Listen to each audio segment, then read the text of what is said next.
تو اس سے پہلے ہم اپنے دلوں کو صاف کر لیں. کسی کی نفرت ہے اس کو صاف کر دیں، بغض ہے، حسد ہے، کینہ ہے. کینہ ہوتا ہے کسی کو نقصان پہنچانے کی نیت، یہ بغض سے زیادہ بڑی چیز ہے. تو اس قسم کی جتنے بھی ہمارے دل میں منفی چیزیں ہیں، یہ ہم اللہ سے مانگ کے اپنے دل کو صاف کر دیں تاکہ ہمارے روزے قبول ہوں. اور خاص طور پر اگر ماں باپ کی نافرمانی ہے تو رمضان میں اس کی بخشش نہیں ہوتی. ماں باپ کے پاؤں پکڑ کے معافی مانگ لیں. اگر شراب کی عادت ہے تو شرابی کی بھی بخشش نہیں ہوتی. توبہ کر لے تو سب معاف ہے، تو اس سے بھی ہم توبہ کریں. اور رشتہ داروں سے برا سلوک ہے تو اس سے بھی ہم توبہ کریں اور ان سے ملیں، جا کر جھک جائیں. اور جھک جانے میں اللہ نے عزت رکھی ہے. اور کسی کے بارے میں دل میں کینہ ہے، یعنی اس کو نقصان پہنچانے کی نیت اور ارادہ ہے، اس سے بھی توبہ کریں تو انشاءاللہ ہمارے روزے اللہ کی بارگاہ میں قبول ہوں گے. آخری رات اللہ فرماتے ہیں کہ دن کے روزے اور رات کے قیام کی وجہ سے میں نے ان کے سارے گناہ معاف کر دیے. اور اللہ تعالیٰ نے ہر امت پہ روزہ فرض کیا ہے. ہمارے لیے روزہ آسان کیا ہے کہ ہمارے لیے سحری بھی ہے اور ہمارے لیے افطاری بھی ہے. تو اہتمام سے ہم ان روزے رکھیں اور کوشش کریں کہ پیٹ بھر کے نہ کھائیں تاکہ جسمانی فائدہ بھی ہو، روحانی فائدہ بھی ہو. اگر ایک مہینہ پورا ہم اس طرح روزہ رکھیں کہ ہمیں ظہر سے بھوک لگنی شروع ہو جائے تو پورے مہینے میں ہمارے جسم کے اندر جتنی بھی کثافتیں اور غلط چیزیں جمع ہیں وہ ساری دھل جاتی ہیں اور صاف ہو جاتی ہیں. تو رمضان کا مطلب ہے جل جانا. تو رمضان اور جل جانا اور روزہ، اس میں مناسبت یہ ہے کہ جوں انسان روزے رکھتا چلا جاتا ہے اللہ اس کے گناہوں کو جلاتا جاتا ہے، یہاں تک کہ آخری رات اس کے سارے گناہ جلا کے اسے پاک اور صاف کر دیتا ہے. تو ہم اپنے دلوں کو صاف کر کے لڑے ہوئے سے صلح کر لیں، معاف کر دیں. چند دن کی دنیا ہے، لڑائی جھگڑے کا موقع ہی کہاں ہے. چند صبحیں ہیں، چند شامیں ہیں، بہت سی بیت گئیں، تھوڑی باقی ہیں. بہادر شاہ ظفر رحمۃ اللہ علیہ کا شعر ہے، ان حسرتوں سے کہہ دو کہیں اور جا بسیں، اتنی جگہ کہاں ہے دل داغدار میں. تو دل داغدار میں اللہ کی محبت اور اللہ کے رسول کی محبت اور اللہ کے بندوں سے محبت اپنائیں تاکہ ہمارا ہر عمل قبول ہو اور اللہ تعالی ہم سے راضی ہو. اور دوسری بات یہ ہے مالدار حضرات کے لیے کہ زکوٰۃ کا تو ضرور اہتمام فرمائیں. بہت غربت ہے اور بہت مہنگائی ہے. ہمارے گناہوں کی سزا ہے کہ مہنگائی کا عذاب ہے ہمارے اوپر. جو اللہ ہی ٹالے تو ٹالے، ہم سب اللہ کی بارگاہ میں توبہ کریں اور کھل کے مال خرچ کریں. زکوٰۃ بھی دیں، زکوٰۃ سے بڑھ کر بھی دیں، اور ڈھونڈ کر خاص طور پر ان لوگوں کو جو سوال نہیں کرتے اور گھر میں فاقہ ہے، انہیں تلاش کر کے ہم اپنا مال خرچ کریں کہ جو ہم نے خرچ کر دیا وہ ہمارا ہو گیا، جو ہم نے بچا کے جمع کر لیا وہ مرتے ہی پرایا ہو گیا. پتہ نہیں اولاد کا ہے یا کس کا ہے. تو زیادہ سے زیادہ اللہ کے نام پر مال خرچ کریں، غریبوں کو ان کو ڈھونڈ کر مریضوں کو، روزہ رکھنے والے روزہ رکھ نہیں سکتے ان کو ان کی امداد کریں۔ ہماری فاؤنڈیشن بھی اس میں بہت اللہ کے فضل سے کام کر رہی ہے، تو ہمارا بھی کچھ تعاون فرمائیں فاؤنڈیشن کا، تو اللہ تعالیٰ آپ کے اس مال کو جہنم سے بچاؤ کا ذریعہ بنائے گا۔ تیسری بات یہ کرنی ہے کہ ایک اپنی زبان کو لگام دینا سیکھ لیں کہ اس زبان سے، میرے نبی نے حضرت معاذ ابن جبل سے فرمایا، معاذ الا انبئک بملاک ھذا کلہ، معاذ میں تمہیں لمبی چوڑی نصیحت فرمائی تھی، کہ ساری نصیحت کا میں تمہیں خلاصہ بتاؤں؟ انہوں نے کہا اجل یا رسول اللہ، ضرور یا رسول اللہ۔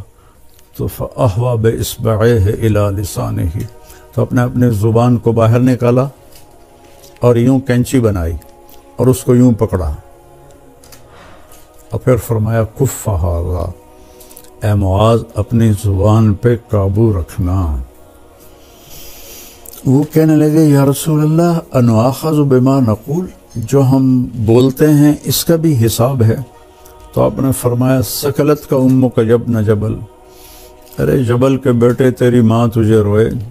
وَهَلْ يَكُبُّ النَّاسَ فِي نَارِ جَهَنَّمَ إِلَّا حَصَائِدُ أَلْسِنَتِهِمْ، تمہیں پتہ ہے سب سے زیادہ جہنم میں دھکا دینے والی یہ زبان ہوگی، اس کا گندا بول، گالی گلوچ، غیبت، جھوٹ، بہتان، نفرت کے انداز میں بولنا، حقارت کے انداز میں بولنا، ملازموں کے ساتھ گالی گلوچ کرنا، آپس میں گالی گلوچ کرنا، اور خاص طور پر میں جو حضرات یوٹیوب پر بیٹھ کے دین کے درس دے رہے ہیں ان کے آگے ہاتھ جوڑتا ہوں، اللہ کے واسطے اپنی زبان ٹھیک کرو، اپنی زبان ٹھیک کرو، اپنی زبان ٹھیک کرو۔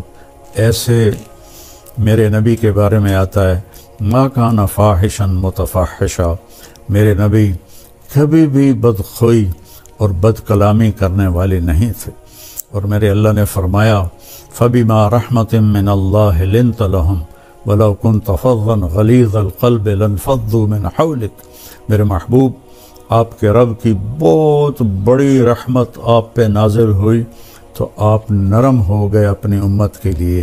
اگر آپ کی زبان کا بول سخت ہوتا اور مزاج میں شدت ہوتی تو لَانفَضُّوا، افراتفری میں جب لوگ بھاگتے ہیں نا تو اس کو انفزاز کہتے ہیں، جیسے کہیں کوئی دھماکہ ہو جائے تو لوگ افراتفری میں بھاگتے ہیں جدھر جس کا منہ ہوتا ہے۔